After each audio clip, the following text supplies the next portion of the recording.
Welcome to Immunology. Bismillahirrahmanirrahim. Assalamualaikum everyone. Hope you all are doing great. और साथ साथ immuno पढ़ रहे होंगे और आप लोगों के प्रीवियस लेक्चर्स सारे क्लियर होंगे. अब हमारा चैप्टर है chapter number 66 which is a tolerance and auto immune disease. Okay, हम ऐसा समझो जब से हमने मेडिकल प्रोफेशन चूज़ किया ना तब से ही हम ऑटो इम्यून डिजीज़ के हर लिहाज से हर सब्जेक्ट में पढ़ के आ रहे हैं.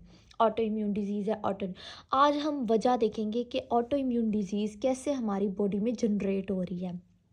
अच्छा, उससे पहले हमने जो प्रीवियस लेक्चर पढ़ा था वो हाइपर सेंसिटिविटी के बारे में था. उसमें हमने ये पढ़ा था जो हमारे अडॉप्टिव सेल्स हैं विच इज़ टी और बी लिम्फोसाइट्स, वो क्या कर रहे हैं बेसिकली वो हमारे ओवर एग्जैजिग्रेट कर रहे हैं. फॉर एग्जांपल कोई पैथोजन आया या वो बिनाइन हो सकता है, वो पैथोजन हो भी सकता है, नॉन पैथोजन भी हो सकता है, उसके खिलाफ ना ओवर रिएक्टिव हो रहे हैं, ओवर एक्टिवेट हो रहे हैं. तो वो था हाइपर सेंसिटिविटी जिसकी हमने 4 टाइप्स पढ़ी थी, टाइप 1, टाइप 2 और टाइप 3 और टाइप 4.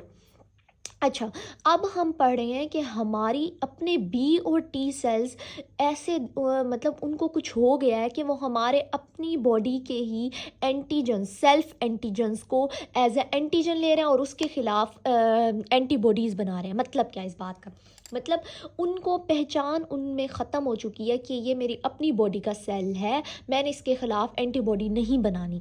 तो इस तरीके से ऑटो इम्यून डिजीज़ होती है. लेकिन ऑटो इम्यून डिजीज़ समझने से पहले हमारी बुक ने जो कि बहुत अच्छी लिखी हुई है, लेविंसन, बहुत ही मज़े की बुक, हर कंसेप्ट को क्लियर कर रही है. डिफ़िकल्ट है बट क्लियर कर रही है. अच्छा, उसने पहले एक टॉपिक दिया टॉलरेंस का. अब टॉलरेंस क्या है पहले तो उसको समझते हैं ताकि हमें ऑटो इम्यून डिजीज़ के बारे में समझ आ सके. अच्छा, इस चैप्टर में मैं आपको पास पेपर भी कवर अप करा रही हूँ. अच्छा, सबसे पहले हम देखते हैं कि टॉलरेंस क्या है. बेसिकली टॉलरेंस होता है बर्दाश्त. मतलब टी और बी सेल्स के अंदर बर्दाश्त हो, वो हमारे अपने सेल्फ एंटीजन्स को बर्दाश्त कर सके, मतलब उनके ख़िलाफ़ रिएक्शन शो ना करें. इस चीज़ को हम कहते हैं टॉलरेंस. और यूएचएस के पास पेपर में रिपीटेडली डिफ़ाइन पूछा गया है टॉलरेंस क्या है और सेंट्रल टॉलरेंस क्या है और पेरिफेरल टॉलरेंस क्या है. वो मैं आगे एक्सप्लेन करती हूँ, लेकिन अभी सिर्फ ये बात समझो कि the ability of body to does not response to self antigen. मतलब हमारी अपनी बॉडी, फॉर एग्जांपल हमारे आप लोग रेड ब्लड सेल्स को ले लो. रेड ब्लड सेल्स के ऊपर हमें पता है, अब फॉर एग्जांपल अगर मैं ए ब्लड ग्रुप की हूँ तो मेरे रेड ब्लड पे ए एंटीजन है, तो उसके ख़िलाफ़ मेरी जो बॉडी है वो एंटीबॉडीज़ नहीं बनाती, ए एंटीबॉडीज़ नहीं होती कभी भी, हमेशा बी एंटीबॉडीज़ मेरी बॉडी में होंगी. अच्छा, उसमें होगा क्या, ए एंटीजन है तो उसके ख़िलाफ़ मेरी बॉडी नहीं बनाएगी. लेकिन अगर फॉर एग्जांपल मेरे बी और टी सेल्स की बर्दाश्त ख़त्म हो गई है, टॉलरेंस, तो वो अपने ही एंटीजन को, सेल्फ एंटीजन को एज आ फॉरेन एन लेगी. तो उस तरीके से ऑटो इम्यून डिजीज़ हो जाएगी. अच्छा, अब हम पढ़ते हैं टॉलरेंस. सबसे पहले इन बी और टी सेल्स की बर्दाश्त को देखते हैं कि कैसे ये बर्दाश्त कर रहे हैं हमारे सेल्फ एंटीजन्स को. क्योंकि हमारे बी और टी सेल्स ऐसे समझो ऐसी आर्मी है जिसको ना बस ऐसे बंदूक चलाने के लिए भेजा गया है, लेकिन उनकी पहले एजुकेशन हुई है. थाइमिक एजुकेशन मैंने पढ़ाया था और बी सेल्स की भी मैंने आपको एजुकेशन के बारे में बताया था. अच्छा, अब हम करते हैं कि एक और डेफिनेशन है द लैक ऑफ, जो कि हमारी बुक में लिखी हुई है, the lack of responsiveness to a specific antigen that could otherwise elicit an immune response.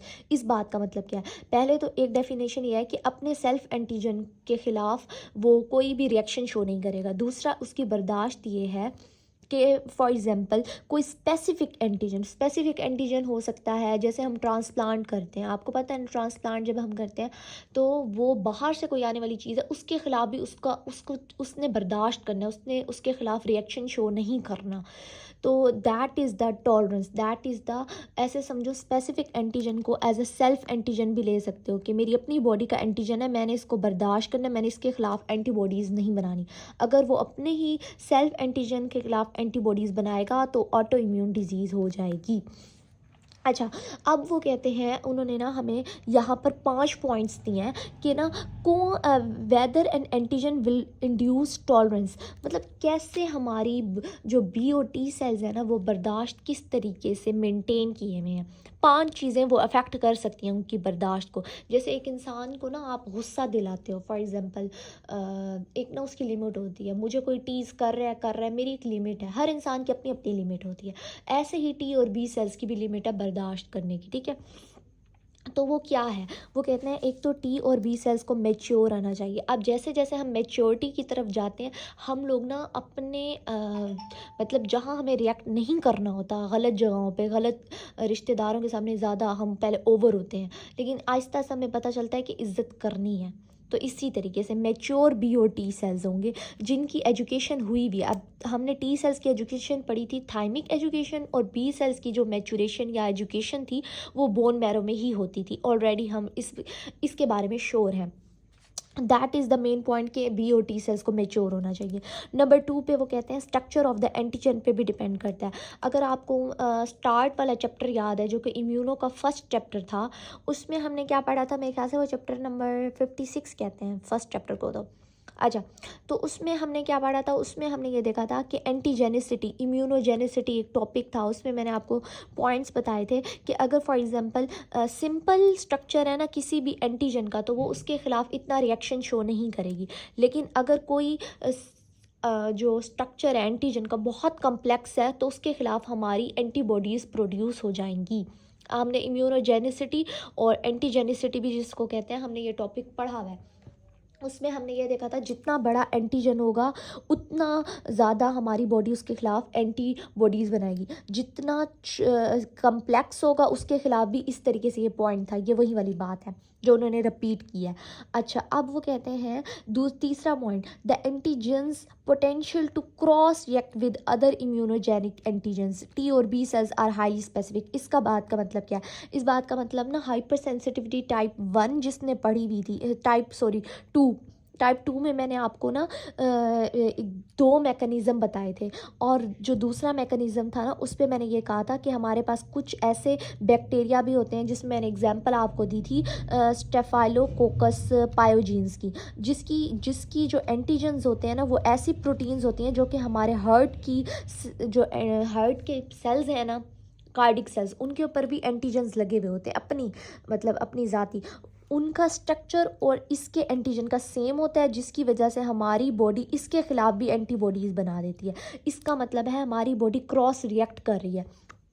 इस बात का क्या मतलब हुआ, अगर आपको हाइपर सेंसिटिविटी टाइप 2 याद है ना, तो उसमें हमने ये पढ़ा था, एक तो मॉलिक्यूलर मिमिक्री का भी पढ़ा था। उसमें क्या होता था, अच्छा मैं पेज भी दिखा देती हूँ साथ में, जो कि मैंने और नोट्स आपको दिखाए थे। उसमें मैंने आपको ये दिखाया था, ये हाइपर सेंसिटिविटी टाइप 2 थी। इसमें मैंने आपको बताया था कि जो एंटीजन होता है ना, फर्स्ट मैकेनिज़्म था इसमें कि एंटीजन हमारे ना रेड ब्लड सेल्स के साथ खुद आके अटैच हो जाता है, और इसको एज अ शो करता है मैं पूरा का पूरा एंटीजन, और हमारी बॉडी उसके पूरे खिलाफ एंटीबॉडीज़ बना देती थी। तो इस तरीके से ये फर्स्ट मैकेनिज़्म था। सेकंड मैकेनिज़्म ये था कि हमारी बॉडी में कोई ऐसा बैक्टीरिया आया, फॉर एग्जांपल एक बैक्टीरिया है स्टेफाइलोकोकस पायोजीन्स, उसका जो एंटीजन है ना, वो उसका स्ट्रक्चर हमारे ना हार्ट के जो सेल्स हैं उनके ऊपर ना एंटीजन लगा होता है, उसका स्ट्रक्चर और इसका स्ट्रक्चर सेम है। जब हमारी बॉडी इसके खिलाफ एंटीबॉडीज़ बनाती है, फॉर एग्जांपल एंटीबॉडीज़ बनाई, तो वो इसके साथ भी रिएक्ट कर सकती हैं। That is called the cross react. अगर ऐसी कोई सिचुएशन हमारी बॉडी में आ जाती है ना, तो हमारी body auto immune disease chances हैं वो कर सकती है। जैसे इसमें भी हमारी बॉडी हमारे अपने सेल्स के ख़िलाफ़ एंटीबॉडीज़ बनाना शुरू कर देती है क्रॉस रिएक्ट की वजह से।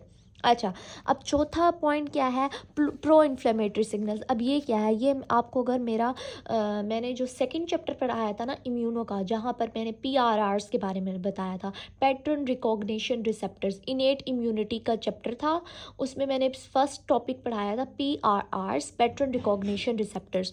और मैंने बताया था जब भी हमारी बॉडी में कोई पैथोजन आता है, उसके वो पैम्पर पहन के आता है, अगर आपको याद हो तो उसके ऊपर पैम्स होता है, और जो हमारे इनेट सेल्स हैं जो कि न्यूट्रोफिल, इओजिनोफिल, बेसोफिल और हमारे डेंड्रिटिक सेल्स और मैक्रोफेजेस, उन पे लगे हुए होते हैं PRRs। हमने इसकी टाइप्स भी पढ़ी थी PRRs।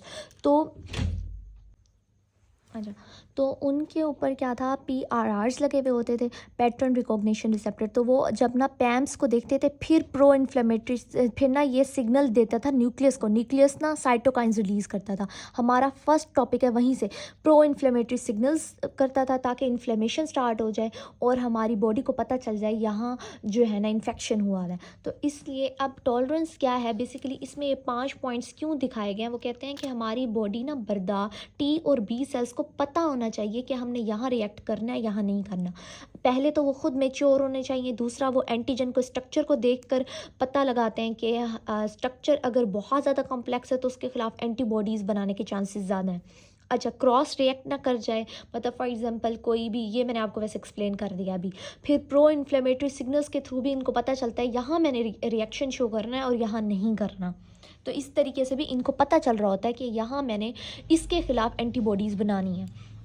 अच्छा, उसके बाद आ जाता है last point, the duration of antigen exposure. अच्छा, एक ना खुद ये मैंने पहले भी एक्सप्लेन किया था अपने प्रीवियस चैप्टर्स में, अब भी मैं ये बात बता रही हूँ कि ना हमारे पास क्या होता है कि हमारे पास फॉर एग्जांपल आप एक ऐसे एरिया में रह रहे हो, वहाँ बैक्टीरिया वगैरह बहुत ज़्यादा जैसे आते हैं। तो अगर एक एंटीजन जो आपकी कॉन्टीन्यूसली आपकी बॉडी में प्रेजेंट है ना, फॉर एग्जांपल हमने माइक्रो जब पढ़ी थी ना, तो हमने अपने ऐसे नॉर्मल फ्लोरा के बारे में भी पढ़ा था। अब वो भी तो हमारी बॉडी में रह रहे हैं ना, वो कैसे रह रहे हैं, वो कॉन्टीन्यूसली रह रहे हैं। तो इस वजह से हमारी बॉडी समझती है कि ये हमारी बॉडी का हिस्सा है, तो मैंने इसके खिलाफ रिएक्ट नहीं करना। तो इस तरीके से वो कहते हैं ड्यूरेशन पे भी डिपेंड करता है कि एंटीजन का एक्सपोजर क्या है। कॉन्टीन्यूसली एक एंटीजन आपकी बॉडी में प्रेजेंट है ना, तो आप उसके खिलाफ रिएक्शन शो नहीं करते।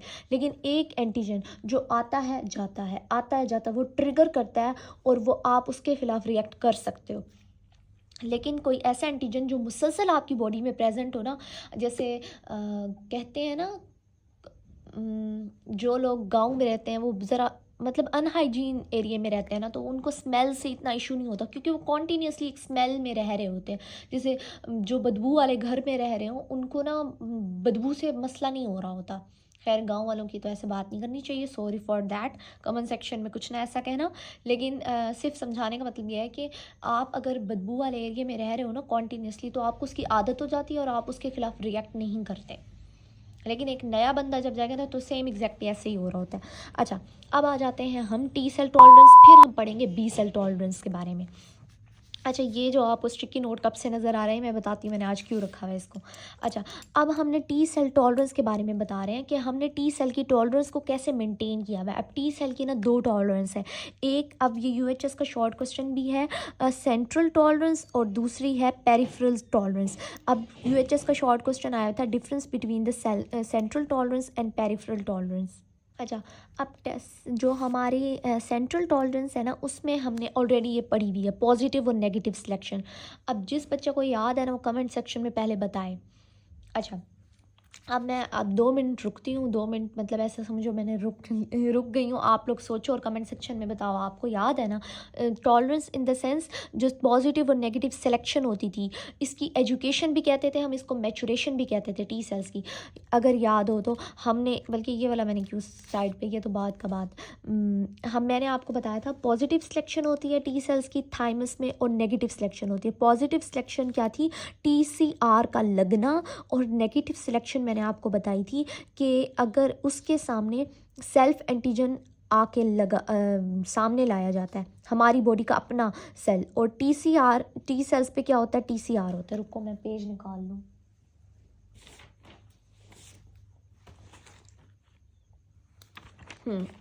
अच्छा, इस पर समझाती हूँ। तो आपको याद होगा पॉजिटिव और नेगेटिव सिलेक्शन में, जब हमने पॉजिटिव सिलेक्शन पढ़ी थी तो हमने कहा था TCR का लगना इज़ द पॉजिटिव सिलेक्शन, और नेगेटिव सिलेक्शन में मैंने बताया था कि जो हमारा जो T सेल है ना, उसका जो TCR रिसेप्टर है उसके सामने MHC1 भी आता है, MHC2 भी आता है, ठीक है। और वो क्या लेकर आता है, सेल्फ एंटीजन। अगर हमारी बॉडी का अपना एंटीजन के साथ T सेल रिएक्ट कर जाएगा ना, तो उसको एनर्जी कर दिया जाएगा, पोप्टोसिस कर दिया जाएगा, लेकिन एक चांस दिया जाएगा। लेकिन अगर वो हमारे सेल्फ एंटीजन के साथ रिएक्ट नहीं करता तो उसको बाहर भेजा जाएगा कि उसने टेस्ट पास कर लिया, क्योंकि इसका काम था कि हमारी अपनी बॉडी के एंटीजन से रिएक्ट ना करें। This is the negative selection. अच्छा, अब एक न्यू बात एडिशन है, वो आप ज़रा गौर से सुनना। पॉजिटिव सिलेक्शन में एक और पॉइंट भी है जो कि अब यहाँ पे डिस्कस किया गया है। इसमें क्या होता है, पॉजिटिव सिलेक्शन में वो कहते हैं कि हमारे पास ना MHC जो होती है ना, MHC वो दिखाई जाती है पॉजिटिव सिलेक्शन में। मतलब ऐसे समझो, हमारा सेल्फ एंटीजन दिखाया जाता है यहाँ पर, सिर्फ ऐसे दिखाने के लिए। देखो, पेपर में ये आने वाला है, तुमने बाहर पेपर में जब ये आएगा ना, तो आपने इसके खिलाफ रिएक्ट नहीं करना। फॉर एग्जांपल ये आपकी अपनी बॉडी का सेल है, इसके खिलाफ ना रिएक्ट नहीं करना। पॉजिटिव सिलेक्शन में ये दिखाया जाता है। जब नेगेटिव सिलेक्शन में इसकी ना, अगर ये रिएक्ट कर जाए तो इसकी अपोप्टोसिस या इसको एनर्जी कर दिया जाता है। This is the negative selection. अच्छा, अब ना दो बातें हो रहा है। ये सारी जो पॉजिटिव सिलेक्शन और नेगेटिव सिलेक्शन जो इसकी मैचुरेशन होती है, इसको हम कहते हैं सेंट्रल टॉलरेंस। सेंट्रल टॉलरेंस का मतलब है टी सेल में बर्दाश्त ला रहे हैं कि वो हमारे अपनी बॉडी के एंटीजन के खिलाफ रिएक्ट ना करें। That is called the central tolerance. ठीक है। अब सेकंड पे हमारे पास आ जाती है पेरिफेरल टॉलरेंस। अब इसको समझने के लिए ना आपको 3-4 बातें समझनी पड़ेंगी। अच्छा, सेंट्रल टॉलरेंस में बेसिकली क्या हो रहा था कि हमारे जो टी सेल्स के सामने हमारी अपनी बॉडी के सेल्फ एंटीजन को दिखाया जा रहा था। अगर वो उसके खिलाफ रिएक्ट कर दिया था तो उसको अपोप्टोसिस कर दिया था। अब सेल्फ एंटीजन हमारी बॉडी में कितने, हमारी अपनी बॉडी के प्रोटीन्स है, कौन कौन सी प्रोटीन्स दिखाई जा रही है थाइमस में। जो प्रोटीन्स थाइमस में दिखाई जा रही हैं वो तो सेंट्रल टॉलरेंस है, उसके खिलाफ बर्दाश्त होगी। लेकिन कुछ ऐसी सेल्फ एंटीजन्स होती हैं जो हमारी थाइमस में नहीं दिखा पाती बॉडी। वो कौन सी हैं? फॉर एग्जांपल हमारी ना आइज़ की, हमारे आइज़ में, हमारे ब्रेन में और हमारे पेनक्रियास की जो एंटीजन्स होती हैं ना, वो ना थाइमस में नहीं दिखाई जाती। आइज़ की, ब्रेन की और पेनक्रियास की सेल्फ एंटीजन है ना ये हमारी, इनके सेल्स पे भी कुछ ऐसी प्रोटीन्स है, वो थाइमस में नहीं दिखाती जाती टी सेल में। वो जब आता है ना यहाँ पर टी सेल, वो यहाँ क्यों नहीं घुस सकता, वो इसके खिलाफ रिएक्शन क्यों नहीं दे सकता? क्योंकि पेरिफेरल टॉलरेंस काम कर रही है। अब पेरिफेरल टॉलरेंस क्या है वो मैं आगे इसके 3 स्टेप्स बताऊंगी। 3 स्टेप्स हैं पेरिफेरल टॉलरेंस के। लेकिन उससे पहले आपको ये समझ आ गई कि हमारी जो एजुकेशन, जो सेल्फ एंटीजन दिखाया जा रहा है थाइमस में, उसको हम कह रहे हैं सेंट्रल टॉलरेंस। वो टॉलरेंस जो कि आउटसाइड द थाइमस प्रोड्यूस हो रही है, उसको मतलब वो बर्दाश्त टी सेल्स की। अब टी सेल्स इसको बर्दाश्त कर रहे हैं ना, आइज़, ब्रेन और पेनक्रियास को, इनको बर्दाश्त कर रहे हैं ना, तो उसके खिलाफ जो बर्दाश्त है ना टी सेल्स की, उसको हम पेरिफेरल टॉलरेंस कह रहे हैं। और यहाँ पर वो लाइन है कि peripheral tolerance is necessary because some self antigens are not encoded. मतलब कुछ हमारी बॉडी के जो सेल्फ एंटीजन्स हैं वो थाइमस में नहीं दिखाए जाते, तो इसलिए पेरिफेरल टॉलरेंस भी ज़रूरी है बॉडी में।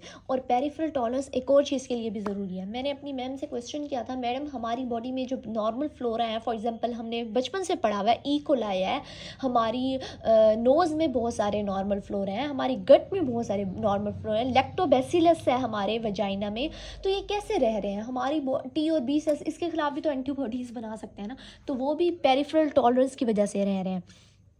हमारी पेरिफेरल टॉलरेंस में ना मेनली टी रेगुलेटरी सेल्स आते हैं, वो ना बहुत ना टी हमारे हेल्पर टी सेल CD4 और CD8 को ना रोक के रखते हैं कि भाई यहाँ नहीं है ना।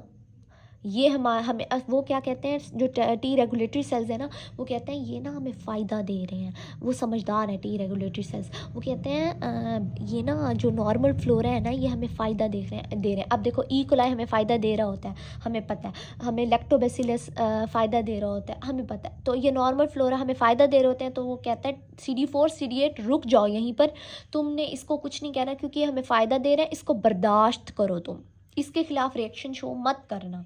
That is the peripheral tolerance. आज आपको इस बात का राज पता चल गया, जो कि कमेंसल ऑर्गेनिजम्स जो कि आपको फ़ायदा देते हैं और आप उनको फ़ायदा देते हो। अच्छा, अब वो कहते हैं, अब आ जाओ, अब आप लोगों के क्वेश्चंस यहाँ पर मुझे लगता है पूछना शुरू कर दोगे कि पेरिफेरल टॉलरेंस में 3 पॉइंट्स है, कैसे पेरिफेरल टॉलरेंस जो है ना हो रही होती है। फॉर एग्जांपल, 1 मिनट, थोड़ा सा मैं आगे कर लूँ इस रजिस्टर को। हाँ जी, अच्छा, फॉर एग्ज़ाम्पल क्या हो रहा होता है आपको पता होना चाहिए। फॉर एग्ज़ाम्पल हमारे ना CD4 और CD8 पॉजिटिव टी सेल्स ना यहाँ पर आ गए, क्या नाम है, हमारे पेनक्रियाज के करीब आ गए। फॉर एग्ज़ाम्पल पेनक्रियाज के करीब आ गए और उन्होंने देखा हई ये तो मतलब हम मुझे नहीं दिखाया गया था थाइमस में, इसका मतलब ये मेरी बॉडी का हिस्सा नहीं है, क्योंकि थाइमस में इसकी सेंट्रल टॉलरेंस हुई हुई है, इसकी सेंट्रल एजुकेशन हुई हुई है। ओके, मुझे तो ये नहीं दिखाया गया था, अब मैं इसके ख़िलाफ़ रिएक्ट करूँ या नहीं। फ़ौरन क्या होता है, हमारी बॉडी बहुत समझदार है। अल्लाह ताला ने देखो कैसा मैकेनिज़्म रखा है।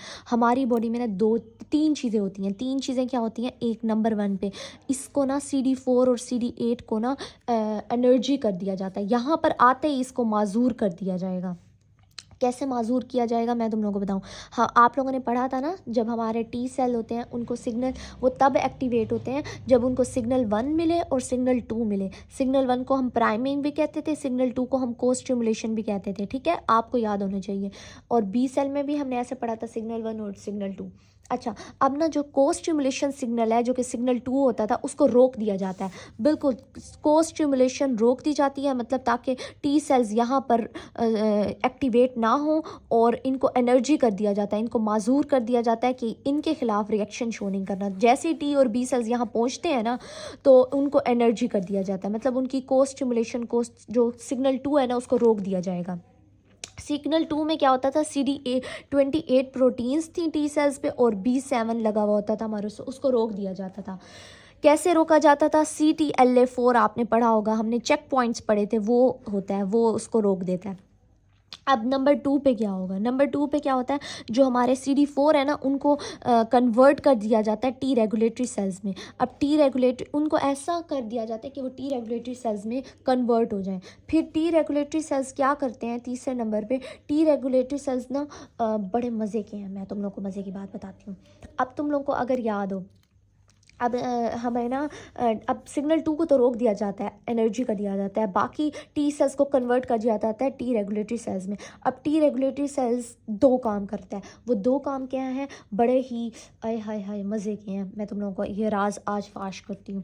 वो राज क्या है, हमारे पास ना फॉर एग्ज़ाम्पल ये टी सेल आया हुआ है, CD4 पॉजिटिव है, ठीक है ऐसे समझ लो। इसमें क्या होता था, जब सिग्नल 1 इसको आता था ना, तो आपको याद होगा ये इंटरल्यूकिन 2 प्रोड्यूस करता था अपनी क्लोनल एक्सपेंशन के लिए, और अपने ऊपर इंटरल्यूकिन 2 रिसेप्टर जो है ना लगा देता था जब सिग्नल 1 आता था। अब क्या होता है, जब टी रेगुलेटरी सेल्स सामने आते हैं ना, टी रेगुलेटरी सेल्स के ऊपर भी इंटरल्यूकिन 2 रिसेप्टर होता है, तो वो जो टी सेल्स इंटरल्यूकिन 2 प्रोड्यूस कर रहे होते हैं ना, वो खुद ले लेता है, ताकि ये टी सेल्स अपनी जो टी रेगुलेटरी सेल्स है ना, वो अपनी क्लोनल एक्सपेंशन कर सकें। अच्छा, आपको मज़े की बात बताऊँ, जब तक आपके प्रीवियस कंसेप्ट क्लियर नहीं है ना, आपको आगे वाली चीज़ें समझ नहीं आएंगी इम्यूनो में। तो इसलिए आपको ये पता होना चाहिए, मैंने आपको ये बात बताई थी, जो सिग्नल 1 होता है, जब सिग्नल 1 टी सेल्स में जाता है ना, जब TCR और MHC जो है ना मिलते हैं, कॉग्नेट पेप्टाइड्स मिलते हैं ना, जब सिग्नल 1 अंदर जाता है टी सेल्स के, तो ना वो इंटरल्यूकिन 2 प्रोड्यूस करते हैं और इंटरल्यूकिन 2 रिसेप्टर अपने ऊपर लगाते हैं। अब यहाँ पर उन्होंने बात की है, जब टी रेगुलेटरी सेल्स बन जाते हैं ना, वो क्या करते हैं, टी रेगुलेटरी सेल्स इंटरल्यूकिन उनमें ना एफिशिएंसी होती है, वो इंटरल्यूकिन 2 जो CD4 और CD8 प्रोड्यूस कर रहे हैं सिग्नल 1 के थ्रू, वो खुद ले लेते हैं, ताकि वो अपने नंबर को बढ़ा सकें, अपनी क्लोनल एक्सपेंशन कर सकें। और को स्टिमुलेशन को तो वैसे रोक दिया जाता है, फिर इसकी सिग्नल 2 को रोक दिया जाता है वैसे भी। अब टी रेगुलेटरी सेल्स इंटरल्यूकिन 2 भी खुद ले रहे हैं, और साथ में इनको रोकने के लिए, मतलब फ़ायदा भी ले रहे हैं, इंटरल्यूकिन 2 भी ले रहे हैं इनसे, ताकि अपनी क्लोनल एक्सपेंशन, और साथ में इंटरल्यूकिन 10 और ट्यूमर नेक्रोटिक फैक्टर, हाँ मेरे ख्याल से यही है, सॉरी क्या नाम है इसका, मैं भूल जाती हूँ, हाँ transforming growth factor beta, tumour necrotic, sorry for that, transforming growth factor beta जो है ना देते हैं इसको, ताकि यह पूरा का पूरा ख़त्म हो जाए।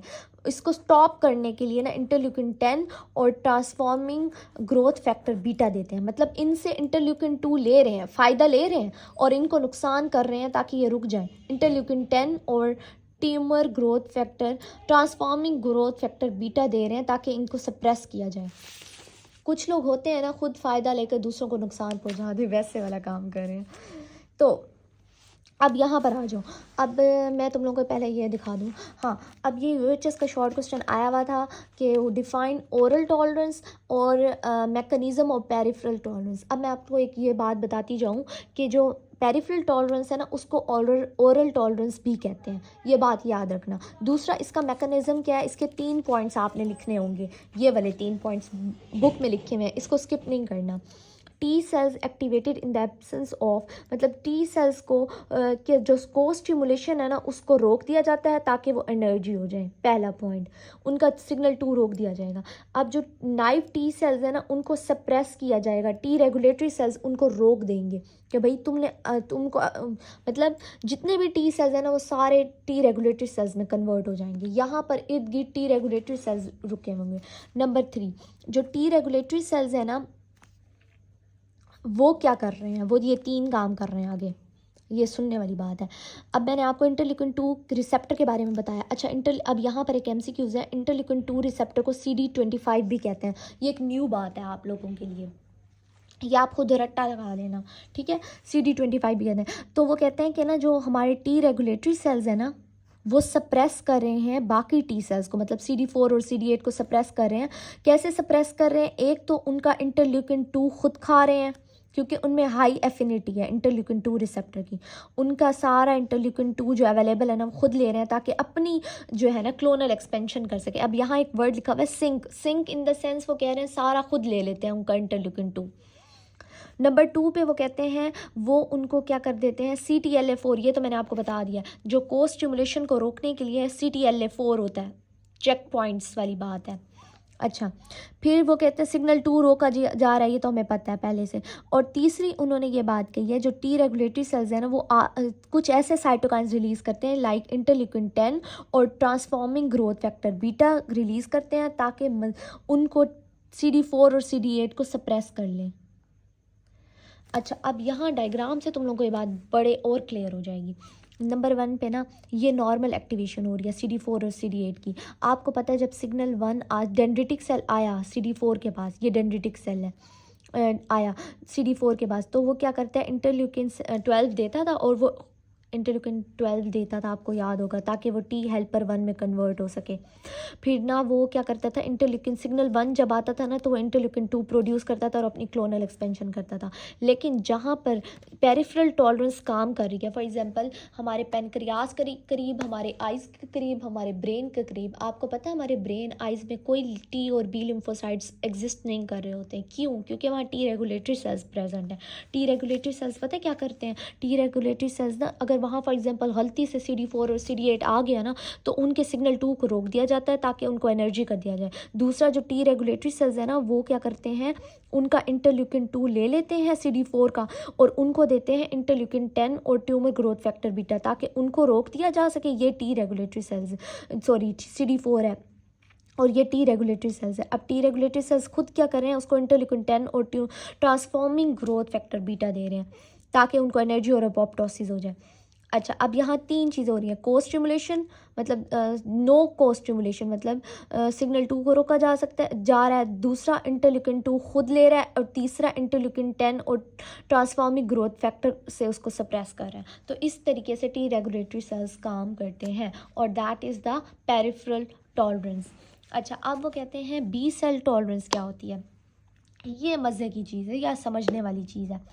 मतलब अब आपको ये एक तो पहला पॉइंट ये, जब टी सेल्स ही बी सेल्स को एक्टिवेट नहीं करेंगे तो वो एंटीबॉडीज़ भी नहीं बनाएंगी।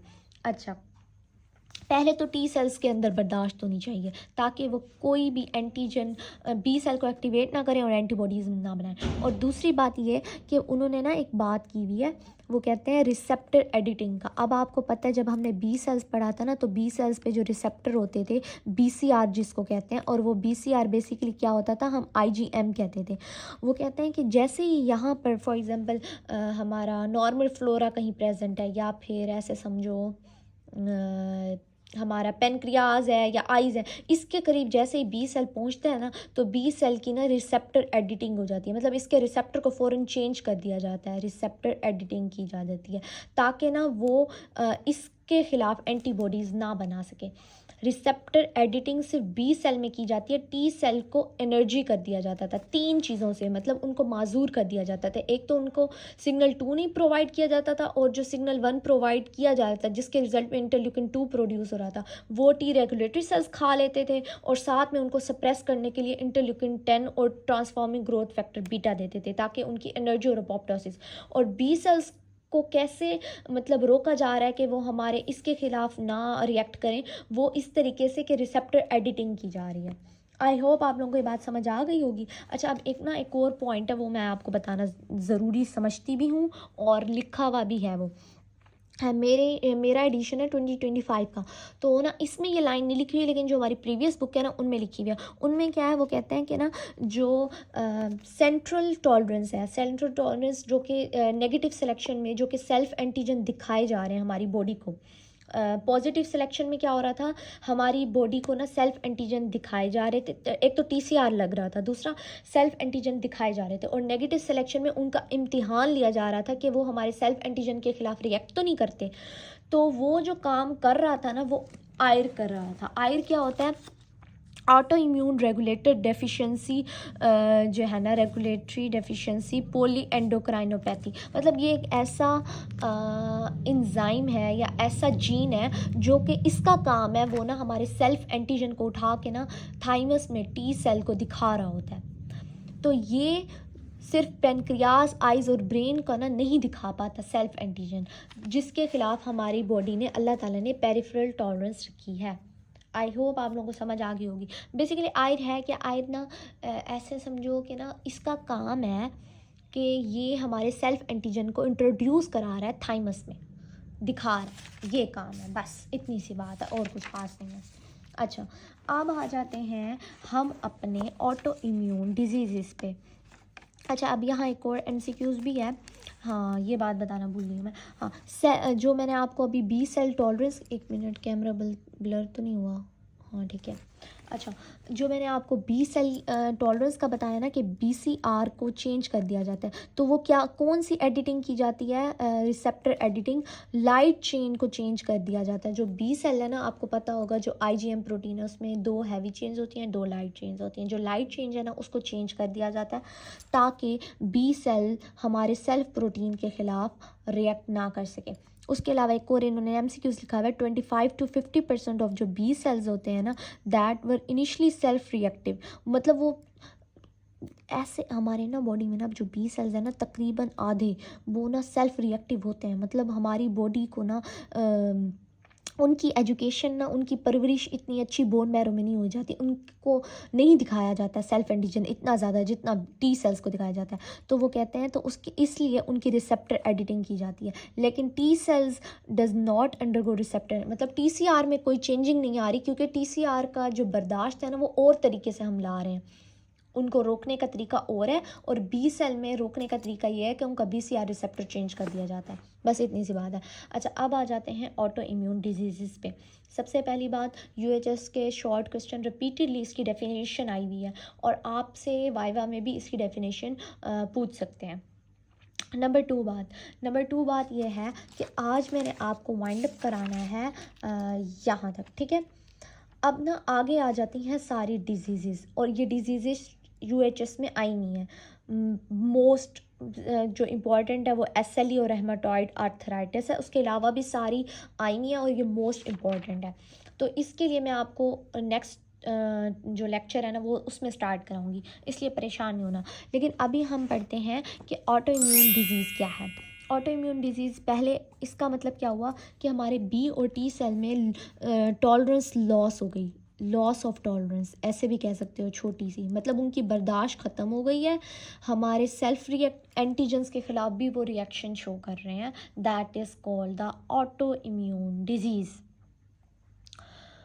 ऑटो रिएक्टिव हो चुके हैं, मतलब उनकी बर्दाश्त ख़त्म हो चुकी है, वो अपने ही बॉडी के ख़िलाफ़ रिएक्शन शो शुरू कर रहे हैं, चाहे टी हो चाहे बी सेल्स हो, ठीक है। अब इसके रीज़न क्या है, इसमें ना वो हमारी बॉडी में ना उन्होंने कहा 3 ऐसे फैक्टर्स हैं जो हमारे ऑटो इम्यून डिजीज़ कॉज कर रहे हैं। अच्छा, एक और लाइन बताऊं मज़े की, मज़े की बात ये है कि ना, ये जो टॉपिक मैं अभी आपको स्टार्ट कराने वाली हूँ ना, मैं एक आर्टिकल लिख रही हूँ सीपी का, केमिकल पैथोलॉजी का। तो उसमें ना मैंने जो स्टडी जितनी भी की है, तो उसमें जो मैं आर्टिकल लिख रही हूँ ना, तो मैं वैसे नहीं बताऊँगी, रिवील अभी नहीं करना मैंने।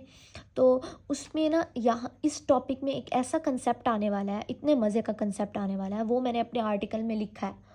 तो आप लोग बड़े अच्छे से भी सुन सकते हो इस लेक्चर को। अगर आपने कोई आर्टिकल लिखना है तो यहाँ से भी आप बहुत कुछ कंसेप्ट उठा सकते हो, मैं ये बात करना चाह रही हूँ, ठीक है। अच्छा, अब ये यूएचएस का शॉर्ट क्वेश्चन आया हुआ था, डिफाइन ऑटो इम्यूनिटी और कॉजेज़ क्या है ऑटो इम्यून का। सबसे पहले मैंने आपको बताया auto immune is defined as the production of auto antibodies, मतलब हमारी बॉडी ऑटो एंटीबॉडीज़ बना रही है, हमारे अपने सेल्फ एंटीजन के ख़िलाफ़ ऑटो एंटीबॉडीज़ बना रही है, क्योंकि उनकी बर्दाश्त ख़त्म हो गई है टी और बी सेल्स की। अच्छा, कॉजेज़ क्या है, इसमें ना जेनेटिक फैक्टर्स भी आते हैं, हार्मोनल फैक्टर्स भी आते हैं और एनवायरमेंटल फैक्टर्स भी आते हैं। ये आप ना स्किप नहीं कर सकते, या आप याद भी करो। एक तो शॉर्ट क्वेश्चन आया हुआ, ऊपर एमसीक्यूज़ भी आते हैं इससे रिलेटेड। अच्छा, अब ना आप लोगों के सामने एक मैं 2-3 चीज़ें रखना चाह रही हूँ। सबसे पहले जेनेटिक फैक्टर्स की। आपको अगर याद है तो मैंने आपको स्टार्ट से मैंने आप लोगों को बताया था प्रोटीन्स के बारे में, MHC1 एंड MHC2।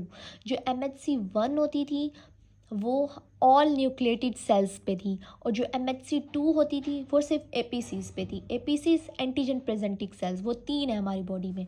एक तो हमारे पास डेंड्रिटिक सेल्स, मैक्रोफेजेस, और लास्ट में हमारा कौन सा था, बी सेल। ये मैंने मतलब लेक्चर नंबर 1 जो स्टार्ट किया था ना इम्यूनो, तब भी मैंने कंसेप्ट क्लियर किए थे। अच्छा, तो अब होता क्या है, आपको पता है जो MHC1 होती है और MHC2 वो एक प्रोटीन्स हैं और वो बनी हुई हैं जीन्स से। और ये मैंने आपको MHC ट्रांसप्लांटेशन वाला जो चैप्टर है ना, उसमें मैंने आपको बताया था। अच्छा, उसमें हमने ये बात पढ़ी थी, जो MHC प्रोटीन्स है वो बनी हुई होती है HLA जीन्स में, और HLA जो MHC1 होती है वो 3 HLA जीन से बनी हुई होती है, और जो MHC2 होती है वो HLA-D से बनी हुई होती है। जो MHC2 प्रोटीन है वो HLA-D से बनी होती है, और D के 3 पार्ट्स होते हैं, जो कि मैंने आपसे Q से याद कराया था, QRS। आई होप आप सबको वो बात याद हो, ठीक है। अच्छा, अब हमारे पास सीन क्या है, सीन ये है कि हमारे पास कुछ ऐसी HLA, मतलब जो MHC1 बनी हुई है और जो MHC2 बनी हुई है ना, उसमें आपको पता होगा, मैंने आपको HLA का बताया था, उसमें ना बहुत अलील्स हैं, इतने अलील्स हैं जिसकी कोई हद नहीं है।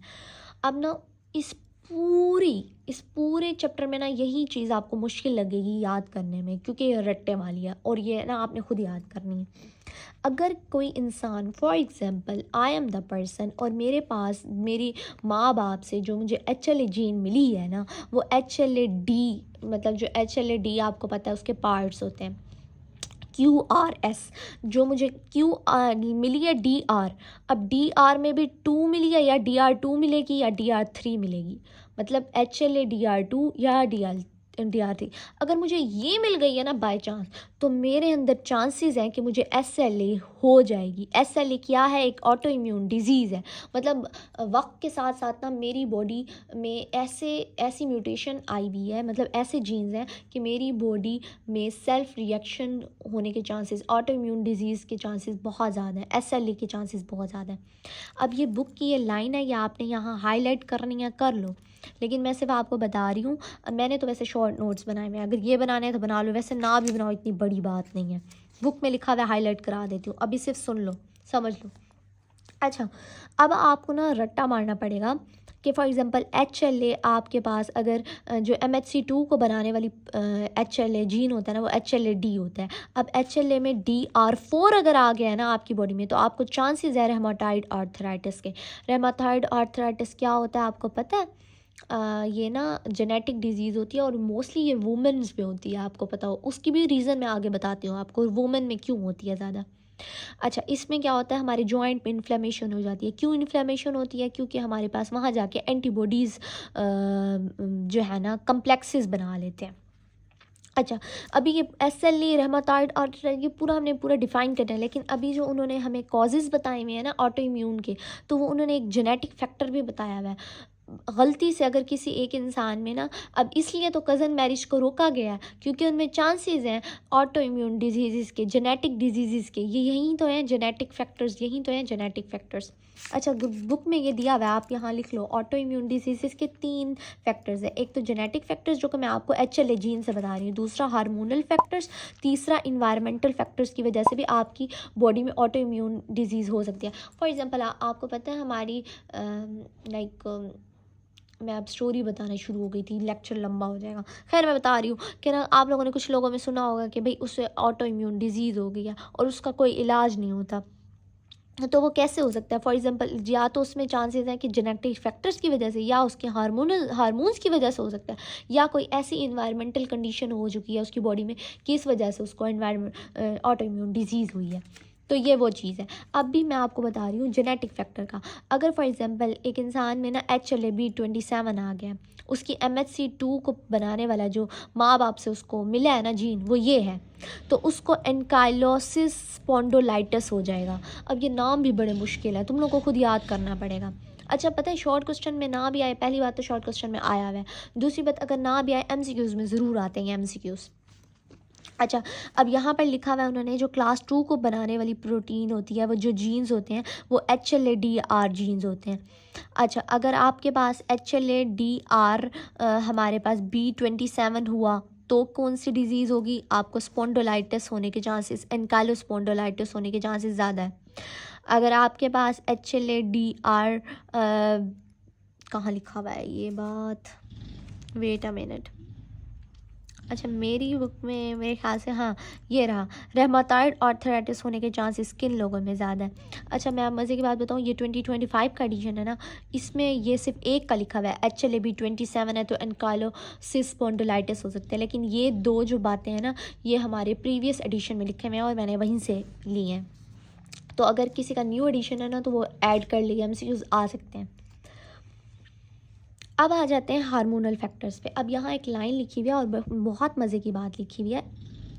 मैं आपको मज़े की बात बताऊँ, मेरा जो आर्टिकल है ना उसमें यहीं से कोई कंसेप्ट है, बहुत मज़े का कंसेप्ट है, लेकिन मैं नहीं देना चाहती अभी। खैर मैं दे दूँगी, कोई मसला नहीं है। अच्छा, हार्मोनल फैक्टर्स कैसे जो है ना इन्फ्लुएंस कर रहे हैं, कैसे इम्पैक्ट छोड़ रहे हैं कि आपको ऑटो इम्यून डिजीज़ होगी। अब वो कहते हैं 90% of all auto immune disease occur in women. जो 90% ऑटो इम्यून डिजीज़ है ना वो मोस्टली वुमेन में होती है। क्यों होती है, मैं आप लोगों को आज ये राज फाश करने वाली हूँ। अच्छा, इसके लिए ना तुम लोगों को मैं एक कंसेप्ट दे रही हूँ अपने ही आर्टिकल का। तो वैसे तो ये बुक में लिखा हुआ है जो कि मैंने यहीं से ही चोरी की है। अच्छा, यहाँ से मैंने चोरी की है, लेकिन ना ये है बात क्या है, ज़रा सुनने वाली बात है। हार्मोनल फैक्टर्स और औरतों में ज़्यादा क्यों है ऑटो इम्यून डिजीज़? अब औरतों में होता है एस्ट्रोजन, मर्दों में होता है प्रोजेस्टेरॉन, ठीक है। अब औरतों में होता है एस्ट्रोजन। एस्ट्रोजन पता है क्या करता है, हमारे जो CD4 पॉजिटिव T सेल्स है ना उनकी एक्टिवेशन को ज़्यादा करता है। जो CD4 पॉजिटिव, ये आप ना कंसेप्ट लिख भी लो जाए अपने पास, CD4 पॉजिटिव T सेल्स है ना उनकी एक्टिवेशन को ज़्यादा करता है। अब आपको पता, और जो टेस्टोस्टेरोन है ना वो CD8 पॉजिटिव T सेल्स की ना एक्टिवेशन को ज़्यादा करता है। मतलब क्या, मतलब जो औरतें हैं, मतलब मैं एक फ़ीमेल हूँ तो मेरे अंदर क्या होगा, मेरे अंदर जो CD4 है ना वो ज़्यादा एक्टिवेट होंगे, मतलब ज़्यादा एक्टिव होंगे एज़ कम्पेयर टू CD4 ज़्यादा एक्टिव होंगे एज़ कम्पेयर टू CD8 के। जो मर्द है ना, फॉर एग्जांपल कोई लड़का मुझे सुन रहा है, मेरा स्टूडेंट, तो जो मेल है ना उसमें CD8 पॉजिटिव ज़्यादा एक्टिवेट होंगे, मतलब अच्छे से एक्टिवेट होंगे, साइटोटॉक्सिक, क्योंकि उनके में प्रोजेस्टेरॉन है। अच्छा, अब आपको मज़े की बात बताती हूँ। अब आपको याद होगा जब मैंने आपको बताया था जो रूल ऑफ 8 याद है, जो CD4 को एक्टिवेट करता था वो आके MHC2 करती थी, और जो CD8 जो एक्टिवेट होता था वो MHC1 करती थी उसको। तो अगर, अब आपको पता होना चाहिए, अगर हमारे पास कोई जीन है HLA और इसको बनाने वाली जो प्रोटीन होती है वो HLA-D होती है, अगर फॉर एग्जांपल उसमें HLA-DR4 आया है तो औरतों में इस वजह से जो रहमतॉइड आर्थराइटिस है, जो कि घुटनों का दर्द होता है, वो चांसेस क्यों ज़्यादा है, क्योंकि उनका हार्मोन ज़्यादा है। हार्मोन क्या करता है, उसमें CD4 है, तो उसमें औरतों में फॉर एग्ज़ाम्पल एक माँ बाप के बच्चे हैं दोनों, बेटा है और बेटी है, उसमें भी HLA-D-R4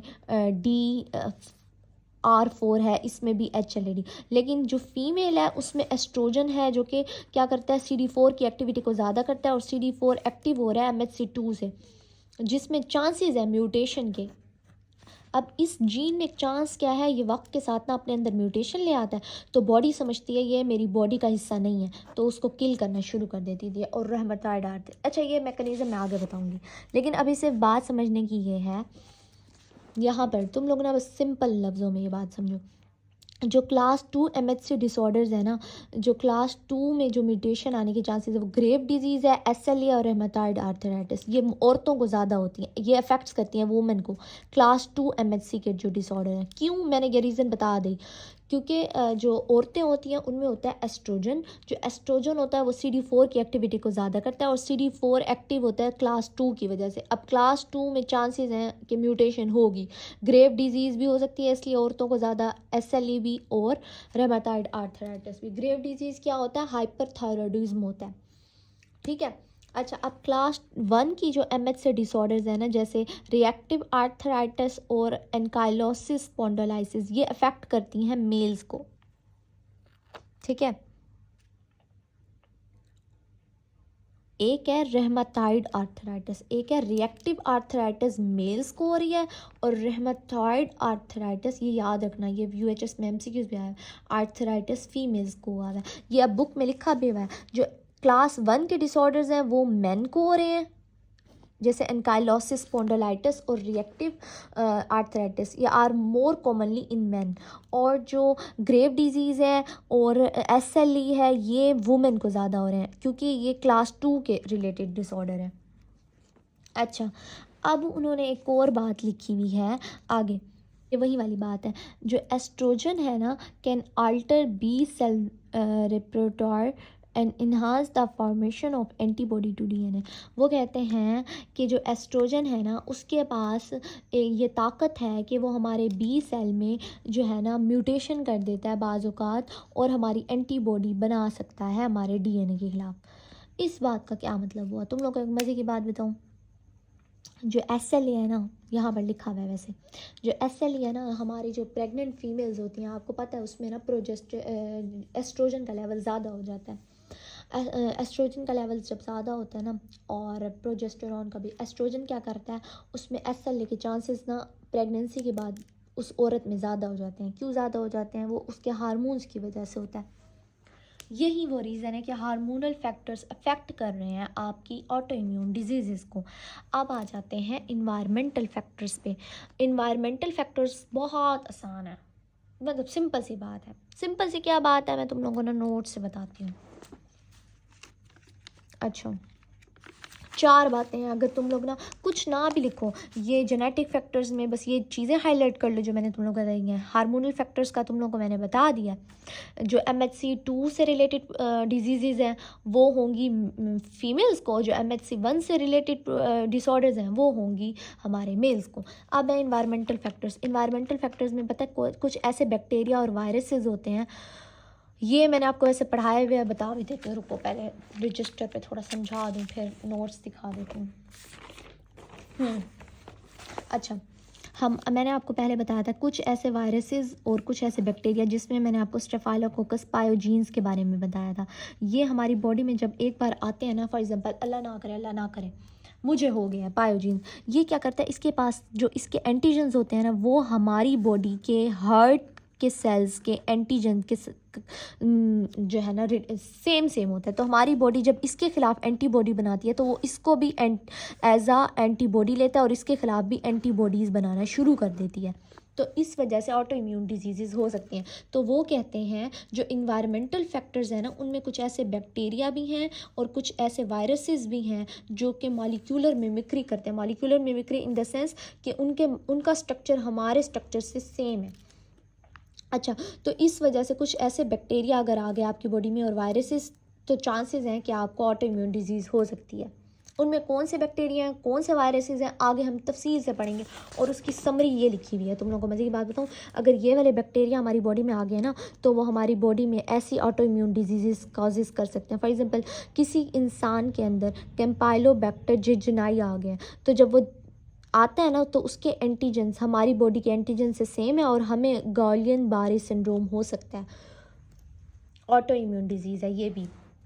सेम एग्जैक्टली वायरसेस के बारे में भी बताया गया, जैसे मल्टीपल स्क्लेरोसिस है, हेपेटाइटिस बी वायरस का जो एंटीजन है ना, वो हमारी बॉडी के एंटीजन से सेम है, जिसकी वजह से क्या होगा, अब आगे पढ़ेंगे कौन से एंटीजन से सेम है हमारे सेल्फ एंटीजन में, ये हम सारी डिजीज़ पढ़ेंगे। इसलिए सिर्फ अभी इन्वायरमेंटल फैक्टर्स में देखो कुछ ऐसे बैक्टीरिया और वायरसेस भी हैं जो कि ऑटो इम्यून डिजीज़ कॉज करवा सकते हैं।